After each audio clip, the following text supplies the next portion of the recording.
Hello students, હું છું હિતેશ પ્રજાપતિ. આપ જોઈ રહ્યા છો stars English classes YouTube channel. આપ સૌનું ફરી એકવાર સ્વાગત છે. મિત્રો, આજરોજ આપણે સ્ટાન્ડર્ડ 12ના ઓક્ટોબર 26, 2020ના રોજ લેવાયેલ યુનિટ ટેસ્ટ 4ના ક્વેશ્ચન પેપરનું આજે આપણે પેપર સોલ્યુશન જોઈશું. તો ચાલો આપણે શરૂઆત કરીએ. સૌથી પહેલાં સેક્શન એથી. તો સેક્શન એની અંદર આપણને આપેલું છે કે write whether the following sentences are true or false, કે આપેલ વિધાનો એ સાચા છે કે ખોટા તે લખો. તો સૌથી પહેલાં આપણે જોઈએ તો the red ants do not keep the black ants as slaves, કે લાલ કીડીઓ એ કાળી કીડીઓને ગુલામો તરીકે રાખતી નથી. આ વાક્ય છે એ ખોટું છે, એટલે આપણે તેની સામે ફોલ્સ લખીશું.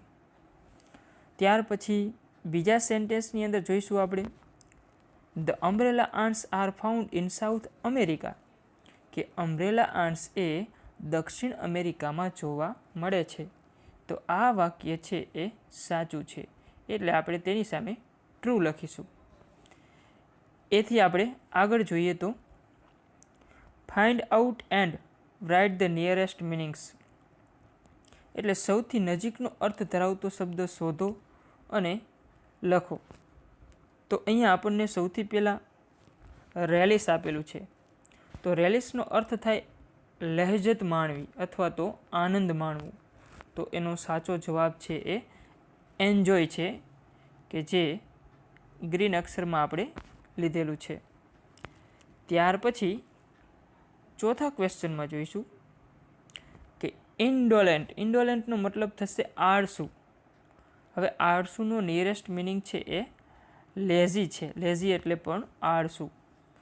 તો અહીં આપણે નિયરેસ્ટ મિનિંગ્સને જોયા. હવે એથી આગળ આપણે જોઈએ.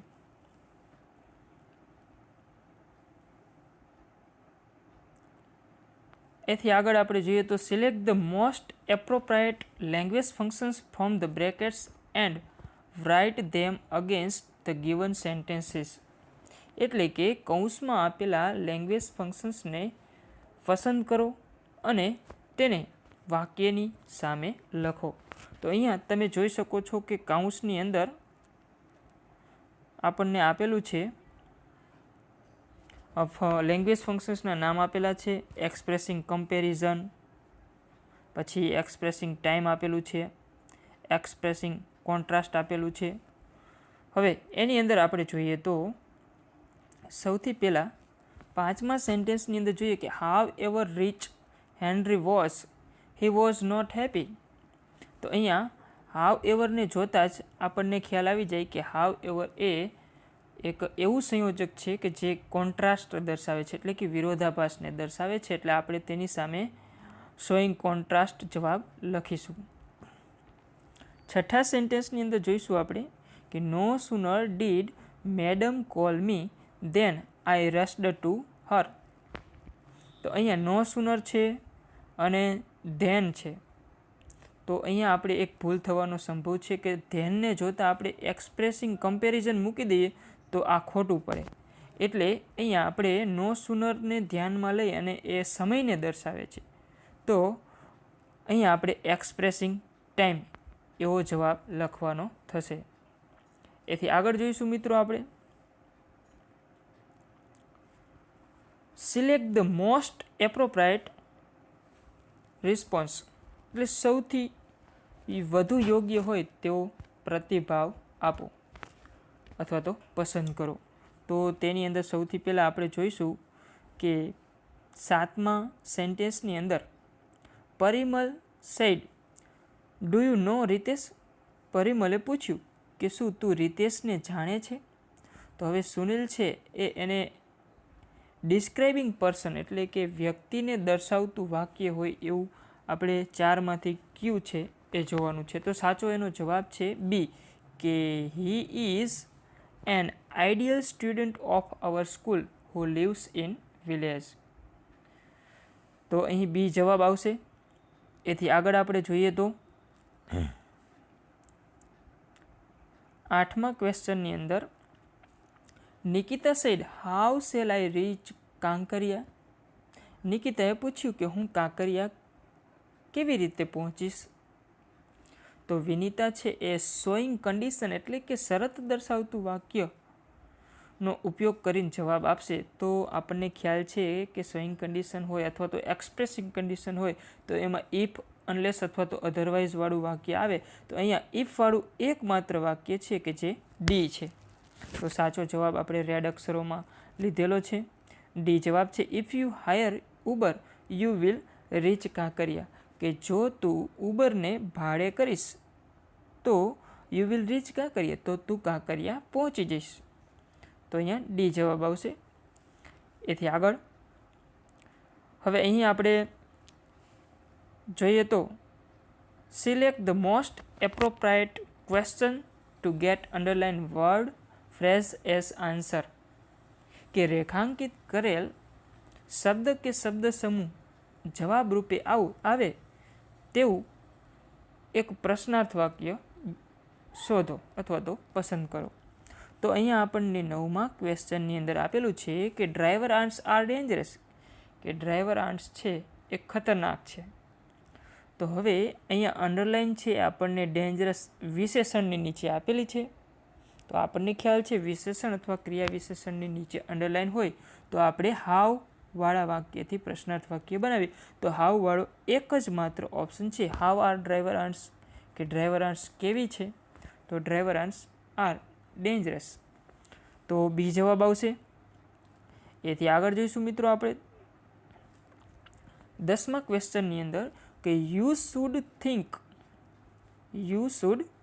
Think twice before you speak. કે તમે બોલો તે પહેલાં તમારે ટ્વાઇસ એટલે 2 વખત વિચાર કરવો જોઈએ. મિત્રો આ અગાઉની એક્ઝામની અંદર યુનિટ ટેસ્ટની અંદર પૂછાઈ ગયેલું છે એટલે ખ્યાલ જ છે આપણને. તો હવે અહીંયા આપણે કંઈ જોઈશું નહીં. ટ્વાઇસ હોય, વન્સ હોય, થ્રાઇસ હોય કે 4 ટાઈમ્સ 5 ટાઈમ્સ હોય તો આવું હોય તો આપણે હાવ ઓફનથી પ્રશ્નાર્થ વાક્ય બનાવી અને હાવ ઓફન વાળો ઓપ્શન એક જ છે બી. કે how often should you think before you speak. Clear? ચાલો એથી આગળ જોઈશું હવે આપણે સેક્શન બીની અંદર. તો સેક્શન બીની અંદર read the extracts and answer the questions. કે આપેલા પરિચ્છેદને વાંચો અને પ્રશ્નોના જવાબ લખો. તો અહીંયા એક પેરેગ્રાફ આપવામાં આવેલો છે કે જે પેરેગ્રાફ છે એના ઉપરથી આપણે ક્વેશ્ચન આન્સર લખવાના છે. તો એમાંથી આપણને સૌથી પહેલો ક્વેશ્ચન છે કે did the ants climb down backward into the pit. તો અહીંયા આપણે એનો જવાબ છે એ આ રીતે દઈશું કે yes the ants climb down backward into the pit. ત્યાર પછી 12મો ક્વેશ્ચન જોઈશું. How was the ant chain formed. તો એનો જવાબ છે the ant chain was formed by holding the tail end of another ant in front. ત્યાર પછી આગળ જોઈશું આપણે બીજા પરિચ્છેદની અંદરથી આપણે ક્વેશ્ચન આન્સર જોવાના છે. તો અહીંયા હવે આપણે 13મો ક્વેશ્ચન જોઈશું કે what has science discovered about ant life. તો તેના જવાબની અંદર આપણે જોઈએ કે science has discovered about ant life that the intelligence of ants is very close to human intelligence. ત્યાર પછી આગળ આપણે 14મો ક્વેશ્ચન જોઈશું. તો 14મા ક્વેશ્ચનની અંદર આપણને આપેલું છે કે find out the correct similar word for adeptness from the paragraph. એડેપ્ટનેસનો મતલબ થશે કૌશલ્ય અથવા તો પ્રાવીણ્ય, કુશળતા જેને કહી શકાય આપણે, પારંગતતા એવો અર્થ થાય. તો અહીંયા જે 3 ઓપ્શન આપેલા છે ઇન્ટેલિજન્સ એટલે બુદ્ધિ ક્ષમતા થાય, એટેચમેન્ટ એટલે જોડાણ થાય અને એક્સપર્ટાઇઝ એટલે પારંગતતા એવો અર્થ કરી શકાય અથવા તો નિષ્ણાતતા. અહીંયા આપણે ચતુરાઈ કહી શકીએ. તો સાચો જવાબ છે એ એક્સપર્ટાઇઝ છે. એથી આગળ આપણે જોઈશું સેક્શન સીની અંદર આપણને એક પોયમના સ્ટાન્જા આપવામાં આવેલો છે. એના ઉપરથી આપણે 2 ક્વેશ્ચન આન્સર આપવાના છે. તો સૌથી પહેલા ક્વેશ્ચનની અંદર આપણે જોઈશું 15મા ક્વેશ્ચનની અંદર કે what does the poet want us to remember, કે કવિ એ આપણને શું યાદ અપાવવા માગે છે. તો એના જવાબની અંદર જોઈશું કે the poet wants to remember that no men are strange and no countries are foreign, કે કવિ એ આપણને યાદ અપાવવા માગે છે કે કોઈ પણ મનુષ્ય એ અજાણ્યો નથી અને કોઈ પણ દેશ છે એ વિદેશી નથી. ત્યાર પછી 16મા ક્વેશ્ચનમાં જોઈશું કે where do we live on, what are we all aware of, કે આપણે ક્યાં રહીએ છીએ અને આપણે કઈ બાબતોથી વાકેફ છીએ. તો જવાબની અંદર જોઈશું આપણે કે we live on the earth and we are all aware of sun, air and water, કે આપણે બધા જ આ જ ધરતી પર રહીએ છીએ અને આપણે સૌ કોઈ સૂર્ય, હવા અને પાણીથી વાકેફ છીએ.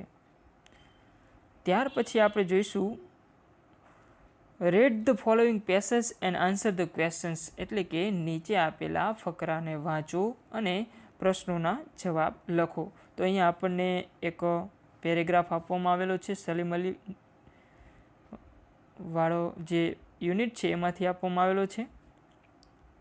હવે એમાં આપણે 2 ક્વેશ્ચન છે 17 અને 18. એમાં પહેલાં જોઈશું આપણે 17મા ક્વેશ્ચનની અંદર કે why did Salim Ali fail to get a job in zoological survey of India. તો એનો જવાબ છે કે Salim Ali failed to get a job in zoological survey of India because he did not have an MSc or PhD degree. 18મા ક્વેશ્ચનની અંદર જોઈશું કે વોટ વોઝ પ્રોફેસર સ્ટ્રેસમન. તો જવાબ છે professor Stresemann was an acknowledged ornithologist in Berlin. હવે ત્યાર પછી એક બીજો પેરેગ્રાફ છે, એની અંદર આપણે જોઈએ તો ક્વેશ્ચન આન્સરની અંદર 19મો ક્વેશ્ચન છે કે what was Mansi doing at the counter. તો તેનો જવાબ છે કે Mansi was making purchase at the counter. 20મા ક્વેશ્ચન તરફ જોઈએ તો how can you say that the man mentioned in the paragraph was blind. તો જવાબની અંદર આપણે જોઈએ તો we can say that the man mentioned in the paragraph was blind as he used a white stick and tapped his way towards the gate. હવે આપણે આગળ જોઈએ તો સેક્શન ડીની અંદર. તો સેક્શન ડીની અંદર મિત્રો આપણને ખ્યાલ છે કે અથવાની અંદર એક વિકલ્પ આપેલો હોય છે, એટલે કે તમારે જો ઈમેલ લખવો હોય તો ઈમેલ લખી શકો છો અને તમારે એના અથવામાં ઈમેલ ન લખવો હોય તો રિપોર્ટ પણ લખી શકો છો. તો અહીંયા તમે જોઈ શકો છો કે સેક્શન ડીની અંદર Hemant Shah has received power bank from Amazon which is not working properly, so write an email for the replacement of it to amazon@shop.co.in. તો અહીંયા જે ઈમેલ લખનાર છે એ હેમંત શાહ છે, જેને આપણે ફોર્મમાં લઈશું અને જેને લખવાનો છે એ એડ્રેસ આપણને સેન્ટેન્સને જે પેરેગ્રાફ છે, સૂચના છે એની અંદર નીચે આપેલું છે amazon@shop.co.in, કે જેને આપણે ટુમાં લખવાનું હોય છે. ત્યાર પછી આપણે જોઈએ તો સબ્જેક્ટની અંદર આપણે વાત કરીએ તો સબ્જેક્ટની અંદર આપણને ખ્યાલ છે કે રિપ્લેસમેન્ટ ઓફ પાવર બેંક. ત્યાર પછી ડેટ આપણે કોઈ પણ ભૂતકાળની લખી શકીએ. તો અહીંયા આપણે 25 ઓક્ટોબર 2020 લીધું છે. ત્યાર પછી જોઈએ તો respected sir Amazon shop, hello, thank you for read and receive my email. The purpose of my email is that I want to replace my power bank. I want to inform you that on 20th October 2020 I purchased a Samsung power bank which is 8000 mAh and my bill number is G248679, but after 2 days using it was suddenly stopped working. I tried everything but it wasn't turned on. So please help me initiate my refund or replace it. Kindly provide your feedback and reply me as soon as possible. Yours faithfully, Hemant Shah. તો અહીંયા આપણે આ email writing છે એ લખ્યું અને એનું આપણે shortcut format પણ જોઈશું એ જ્યારે ઈમેલ રાઇટિંગનો ટોપિક આવે ત્યારે. હવે આપણે અથવામાં રિપોર્ટ પણ લખવો હોય તો લખી શકાય છે. તો 21મા ક્વેશ્ચનના અથવામાં છે કે prepare A report about the environment day celebration in your school. તો આ રીતે તમે એન્વાયરમેન્ટ ડેનો રિપોર્ટ લખી શકો. અહીંયા આપણે લીધું છે Halvad by Hitesh Prajapati, 10th December 2019. ત્યાર પછી આપણને આપેલું છે કે environment day was celebrated in the school. Arrangements had been made by the school management. The school campus was thoroughly cleaned up. Trash cans for wet waste and dry waste were procured. All the places where water accumulated were cleaned up. Local councillor was the chief guest of honor. A small program was set up in his honor. He delivered a speech on the importance of saving the environment. He laid stress on factors which are responsible for global warming and climate change. He reaffirmed on various ways how global environment could be restored back on its original track. The function was concluded by oath-taking ceremony. Everyone present vowed that he or she would do all they can to save the environment. મિત્રો, હું આશા રાખું છું કે તમને આ સંપૂર્ણ paper solution છે એની અંદર ખ્યાલ આવી ગયો હશે. અને મિત્રો, આપને આ વિડીયો પસંદ પડે તો જરૂરથી લાઈક કરો, શેર કરો અને અમારી ચેનલને સબસ્ક્રાઈબ કરી બેલ આઇકોન પ્રેસ કરવાનું ભૂલશો નહીં. Thanks to all again and again. Thank you very much.